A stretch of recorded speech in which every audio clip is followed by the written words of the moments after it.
So you've got how many ingredients for the BFM drink? Okay, we're going to go towards very classic style of drink. Okay. Because you see today lots of drinks are made extremely sweet, or they're using lots of white spirits, or which white spirits basically it means vodka, could be rum, things that's unaged. Okay. So it's a popular term that's used only in Asia. Right. But what I'm going to go for today is actually use single malts, whiskey in them. We've got two different types of whiskey now. We've got Glenmorangie Nectar though, and we've got the Reserve Power 12 as well. This is an Austrian single malt. The Glenmorangie is a Scottish single malt. Now I'm just going to use two different bases to show you actually just with two different products, same style of drink and same ingredients as well. It actually makes a difference. Alright, so we're talking about sort of going into detail, into refined specifications of drinks, and I think that's also one thing when you talk about enterprise is that doing business or whatever you're doing, I think in Malaysia we still lack a lot of detailing when it comes to that. So that's one of the things that we want to show to people because that's what we do. For that's a soundbite. Anyway. Well, yeah. All right. So I'll just start with this. The ice. And why you use orange and stuff? Can you say that also? Yeah, sure. Now, should we sit here or is it? I think it's fine. Yeah, it's fine. Okay.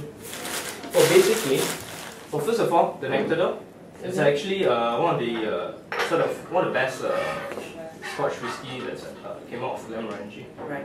It's been aged in both bourbon barrels and softened wine barrels. Now, the softened wine barrels that they use to actually age Nectar is actually the ones from Chateau Yquem. So it's one of the most prized softened wine barrels in there. Right. Now, why we're using sort of exquisite stuff is that because we're exquisite. But well, we want to show to people that you always have to strive for the best and to strive for perfection. So that's very important. Luxardo Triple, you don't get it here. okay, this you can't find here. Yeah, I actually went to Krabi and bought this off a very old. Wow. So what else can't you find here? You don't find Mandarin Napoleon here. You don't find Luxardo here. You don't find this here. You don't find this here. Okay, so if someone would try to do this drink and they want to get a replacement because you can't find it, what can you use? Okay, cool, no problem. Well, you can get Glenmorangie here, so it's fine. This one you can actually use Control. Control, yeah, okay. For it. So, or even any orange liqueur as well. Right. And also for bitters, you don't find this through here, but you actually have Angostura over here as well. Well, I'm using, for example, orange bitters because it helps to sort of bring up the flavors of the orange. Okay. That's it, yeah, but you can always use a normal aromatic bitters. Right, okay. So they basically give a very nice sort of botanical and spice flavor. Lots of cassia bark, cinnamon in there as well, and a bit of other spices in there that you usually find in the mix over here. So we're not going to use Mandarin Napoleon for now. Just brought it for you guys to try. Okay. This is a new liqueur that we worked with an importer to bring in. Fantastic stuff. Joseph Catron. So this the ones that we brought here is actually the blackcurrant liqueur, so creme de cassis. So this is something very different from all the liqueurs that we have here. Okay, my son will think it's Ribena, but okay. Oh, it's always good. Okay. Alright, so back to the liqueurs. We're going to use the Scotch whiskey and the Australian whiskey for it, but the liqueur, the Tripler, why we're using this is that it's something that you don't get here, and we always do this a lot with our work, is that we always look for something that's not available locally and we bring them in to use it. So it makes a difference, and it also shows attention to detail as well. Oranges, being Chinese, orange is all about wealth. So hence a lot of use of oranges there as well. So that's how we're going to go about this. You'll see that it's a very easily prepared drink, so people can do it at home. It doesn't involve any fancy shaking, but it actually just requires you to have the right balance in a drink. And the right balance is pretty much very personal. But what you don't want in a drink is to have an overly spirity taste. You want to actually have it at a very sort of smooth sort of level. So you want that. You don't want it to be like stiff. Too overpowering. Yeah, too overpowering. You want everything to come out sort of the same evenly. time. Yes, a well balanced drink as well. Okay, so I'm just going to run through this. I'm also going to use the only fresh ingredient I'm going to use is actually orange skin. Now a lot of people don't know that actually oranges itself, even things like this, oranges actually has quite a few sort of parts that can use. One is the juice, which gives it sort of a lot. It could be sweetness, a bit of acidity as well. But the skin actually gives it very nice aroma. So we use a lot of the skin in drink making. So So this is one of the important ingredients behind the bar as well. Okay. Just gonna seal this off. So you actually use this to make perfume.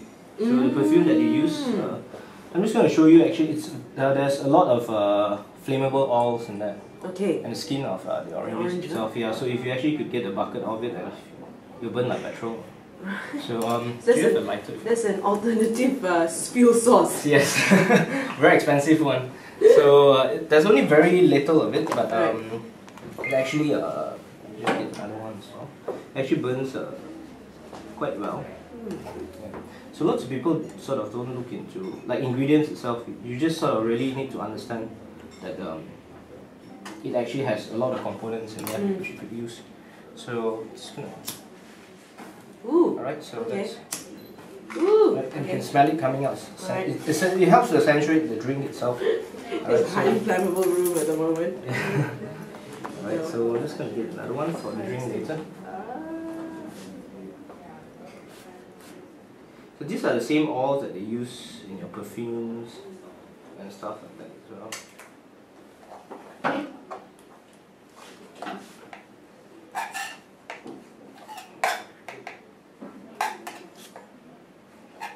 I'll use that later for the drink. I'm going to make that. And is that the smallest glass that you have? Yes. Yes, okay, no problem. Right. We'll make a double. Okay. I'm just kidding, we'll make a double for you. Keep you guys sober for the day. Reader laughs wicked. Or is it otherwise for today? Alright, so I'm just gonna show you very quickly a bit about this drink.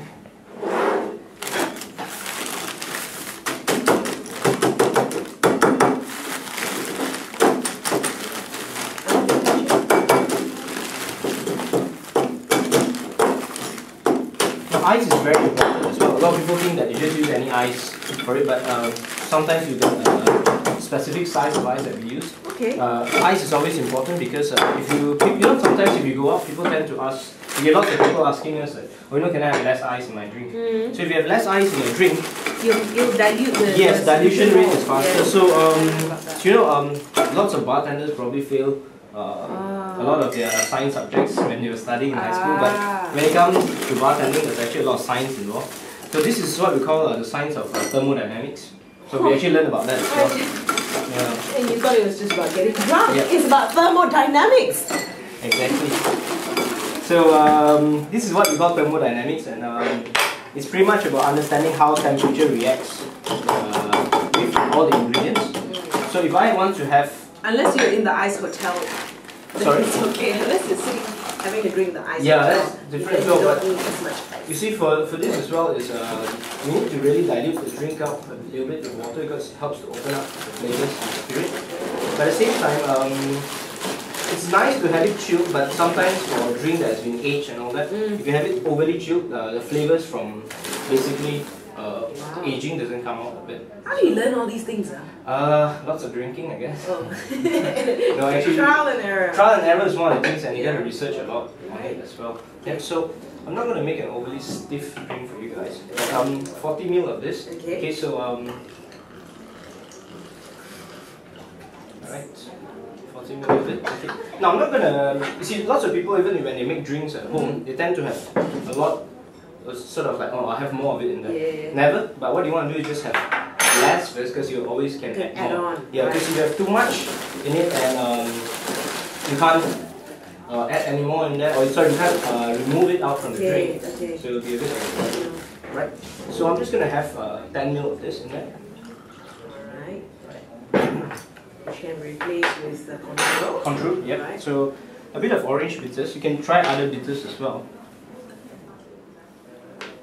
Okay, it's a few dash. This is really wow, this is intense. just a dash. Yes, it's really intense, so you just want to have a few dash in there. I see the drink is really simple, but the whole idea is to really sort of stir it slowly and try to get the flavors out of it. So now, as I stir, you can actually whiff and you can really smell the flavors coming out as well. So even though it's that cold, the flavors are really coming out. So now it has a nice gold color in there. So which once again means a lot of wealth. Ah, come. I'm not a feng shui person, but it is for some people. So.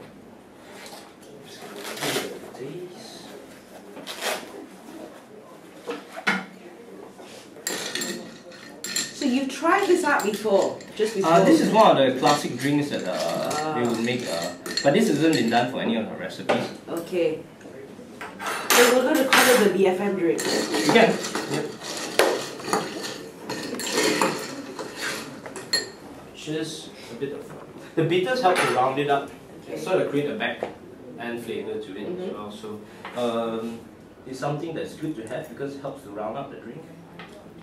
What do you mean by round up a drink? Well, you always have a lot of people create food and drinks with forefront flavors, you know, sweetness, sourness, and all. But as it goes to the back, it sort of just slides off, you know. So you don't want that. You want that So it's back-end going to flavor. reach the full palate of your tongue. Yes, and it has to sort of come out a little bit, just to remind you that you know you just had this thing.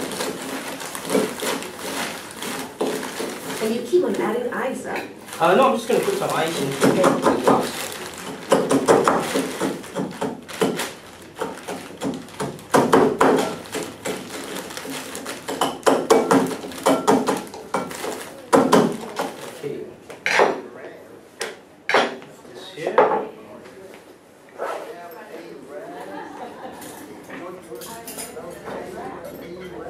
Is this the best kind of glass? And it should be ideally a tall glass. Well, it should be in a rock glass, it would be Rock, nice, okay. yeah. So, but this is it's fine as well, just...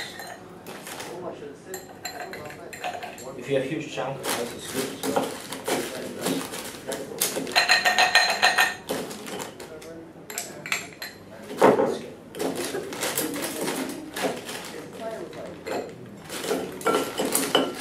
You don't want the ice to be too small as well.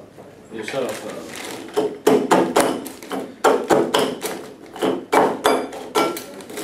I'm just taking a bit more time to break the ice, but it's fine because I don't stir it as much, so it's just going to dilute on its own. But if you're sort of really doing it on your own, probably you need to stir it more as well. Yeah, because the more I stir, it's just going to have more dilution. So these are one of the few things that we consider when we're making drinks. Okay, now last bit of it is actually to have some orange oils in it. Helps to bring up the aroma. This one.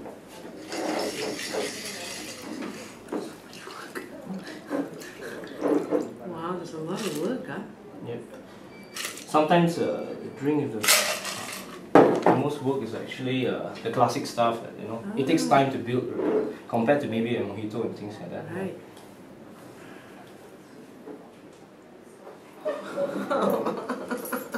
I'll have to make sure and lick around the cup. Alright, so here you go. I tell you. Alright. Our very own BFM drink. Cheers to that. Cheers, cheers.